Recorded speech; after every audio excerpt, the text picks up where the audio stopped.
Hello again, my friends. Our first stop on our journey brings us to the Piedmont Triad of North Carolina, Greensboro to be more specific. And we're about to take a turn onto Spring Garden Street.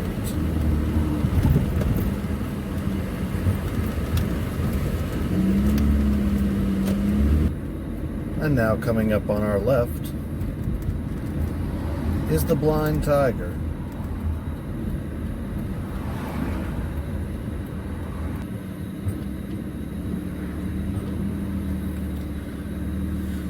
And of course, the Blind Tiger is where Midnight Massacre played our first show ever, July 17th, 2017.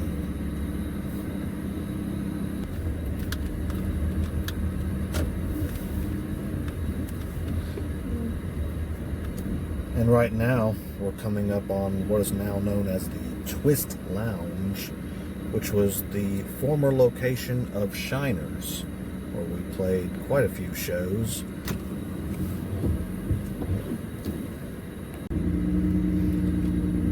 And just down the road from the old Shiners is what is left of the Somewhere Else Tavern. We were lucky and thankful to be able to play on one of the last nights of it being open. So farewell to two lost music venues in Greensboro, North Carolina.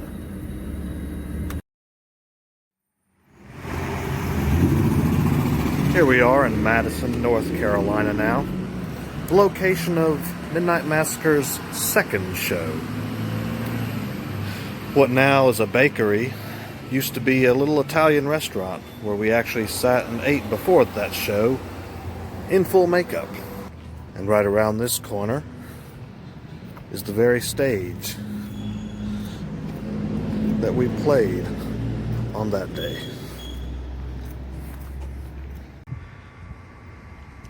While it's still not the smallest stage we've ever played on, it was a little awkward dealing with these rails and pillars in the way. But all in all, it was a very successful show, gained us a lot of fans that night, and had a great crowd response in this little North Carolina town. Hello again, my friends. We're pulling into a Sheetz gas station on the outskirts of Mount Airy, North Carolina today. And while this may look like the back entrance to any ordinary Sheetz, this is actually the very location where I first met Stephen Midnight to show him the way to our little cabin in the woods. Now in downtown Mount Airy, coming up on Old Mill Music and Sound on the left, a favorite local music stop where the band has purchased much equipment throughout the years. Special thanks to Rick and Jenny of Old Mill for all your help and support throughout the years. Hello again, my friends. Our travels today brings us to Patrick County, Virginia, where a lot of the band's early days, and even still today, have taken place. We are now in the heart of Stuart, Virginia, and here at the top of this hill, this white building right in front of us, the top right two windows, is actually the old apartment of Raven Shadow, the exact location where the idea for Midnight Massacre was conceived. And here we are in front of Tony's Pizza, a classic hangout for many of the members of Midnight Massacre through our high school and early years of the band. And now rolling into Claudeville, Virginia, hometown of myself and Mr. D. Kendricks.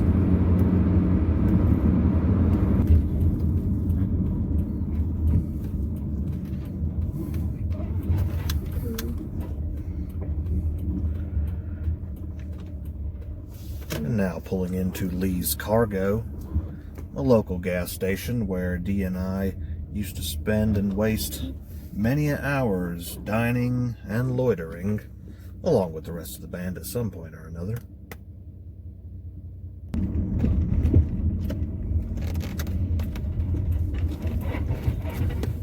And down this dirt road here is where the very first Midnight Massacre practice ever took place, at the home of our former drummer down this lone dirt road.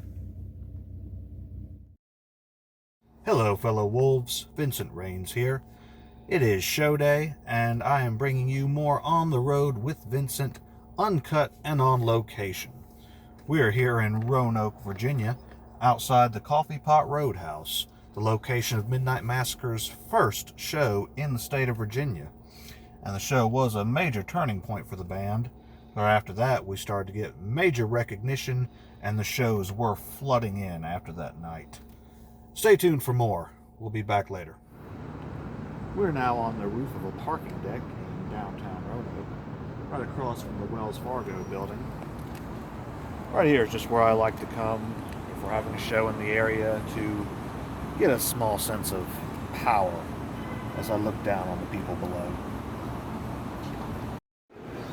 Now we're outside the candy store downtown Roanoke. This really doesn't have anything to do with the band. I just like to come here and get candy. And we're now outside the Milan Tobacconist in downtown Roanoke, where I like to get my pre-show cigars.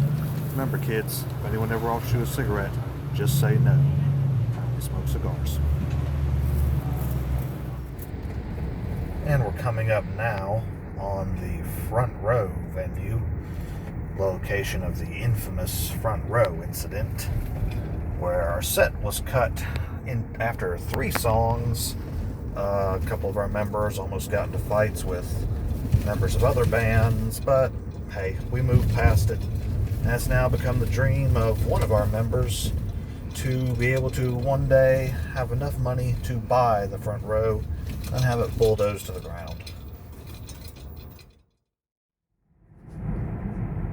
We're in Charlotte, North Carolina right now, and here on the left, where this complex is being built, is the former location of the Tremont Music Hall, a place, well, it was actually right back here behind this building, a place where many of the members of Midnight Massacre cut their teeth on stage as Perfection and Decay.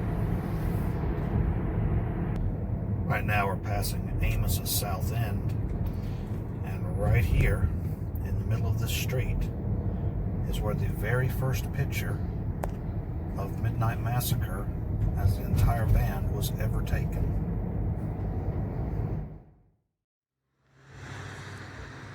Hello again. We're in Mount Airy, North Carolina tonight at the Mount Airy Lanes, and here's a familiar face we all know, Mr. Marshall Lawless. Yes, here we are live at Mount Airy Lanes tonight. Got quite a bit of bowling to do. Me and Vincent Rains are pretty much going to win another championship, but we've kind of grown used to that and just making sure the Midnight franchise extends just further than the band. It's more of a Midnight universe at this point. And Marshall Lawless, Vincent Rains, we've been bowling several years now, and several trophies, several championships. Just nothing more than kicking ass the Midnight way.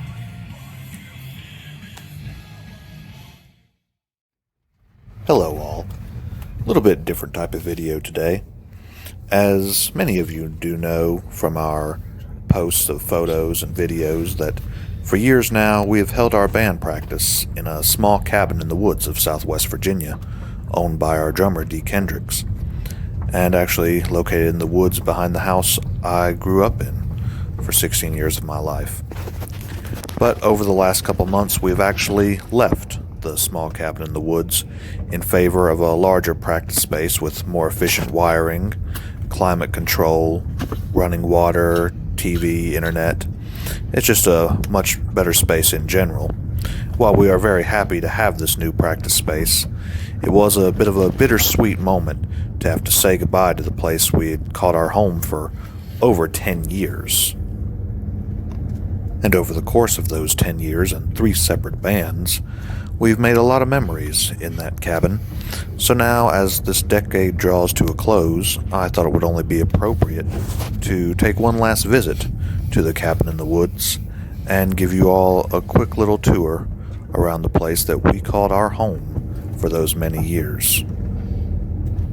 And though technically the first couple of practices took place at another location a few miles away, seeing as Dee was not initially our first drummer, this is the first place that the band was ever christened as Midnight Massacre.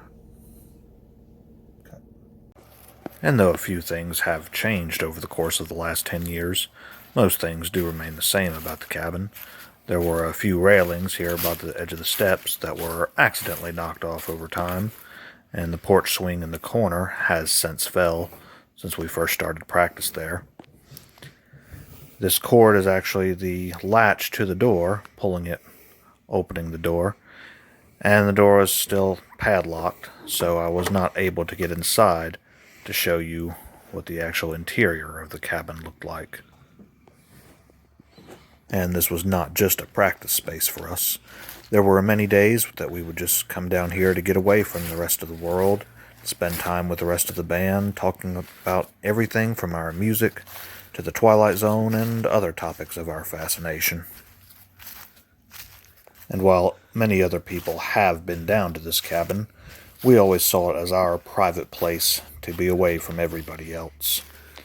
This window up in this corner is where one night our friend and former bandmate, Claude, tried to climb through the window up the chimney and got stuck when he realized that's when he was afraid of heights.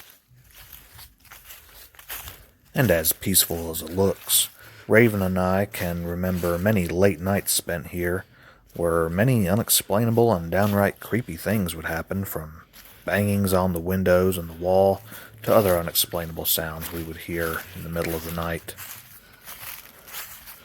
The cabin was actually built in the late 1800s and moved to this location in about 1992. The door on the side has been sealed off for many years from the inside, and with only one small room inside, a loft upstairs, and a fireplace for heat, one can easily see why we felt the need to find a larger practice space for the band. But it's not easy saying goodbye. There were many late summer nights spent around this fire pit and sitting on this picnic table after practice had ended, and many days spent fishing in this pond hours before practice would even begin. I hope you've enjoyed this tour, and I will see you all in the new year.